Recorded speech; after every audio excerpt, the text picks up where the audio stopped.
didn't speak English until 7. I didn't speak any languages. I was illiterate, so that's a thing.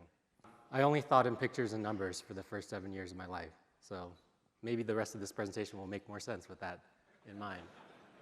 But another thing that Sarah mentioned, so yes, I was on the founding team of Google X. And when I started, I wasn't like the very first person in the door, but we basically had 8 or 9 people. We were just starting out. Nothing had been invented yet. And there was like a lot of open questions around like, how are we going to go do this thing? And the thing that happens in most of these discussions / arguments is that the way that the argument is eventually resolved is it's either won by the person who's best at arguing or the person that has the highest title in the room. I came up with a term when I was at Yahoo for these meetings I was in all the time, that my 98% of the time. I called them guessathons. Because like nobody actually knows the answer, and we're going to spend the entire meeting guessing at each other. And eventually we'll just be like, well, that guess sounds good enough, or you have a higher title than me, so let's go with that guess. But here's the thing that is definitely true, which is smart people will come up with really smart reasons for their guesses. But it doesn't make them not guesses.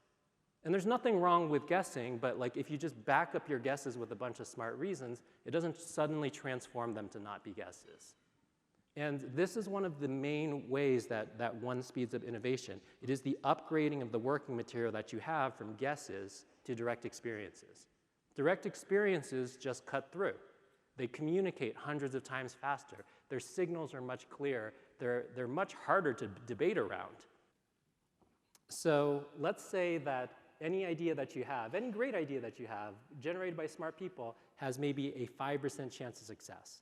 Now, if ideas have, on average, a 5% chance of being successful, it means, though, that by the time you try 20 such ideas, your overall chance of success as a system jumps up to 64%. And by the time you try 50 such ideas, it jumps up to 92%. And anybody who's particularly good at math and statistics knows that I'm super lowballing the numbers because I'm assuming here that you don't learn anything between experiments. If you don't get too attached to the specific idea, and you actually get more committed to just a rate at which you're going to go create and learn, then you can basically solve any problems. So when you say that you've learned something, well, great, it tends to be very positive. When you say that you've failed at something, what happens in your brain is it's the equivalent, metaphorically, of darkening a little spot in your brain. Because when something comes up like that idea in the future, you don't want to go there. And not only does it darken that spot in your brain, it darkens all the immediate associations around it, anything that sounds anything like it. Now, the danger of shooting down things that sound like that, like old ideas that failed, is many things that end up succeeding are only small variations on things that failed in the past. So when you practice that, you're very likely to eliminate the solution to your problem as well. It's really simple. If you only had one shot at doing a thing, and you had to pick your best try out of one, you're like, well, hopefully this works because we only got one shot. If you had the chance of picking your best try out of 20, you know it's going to be better than choosing the best one out of 1.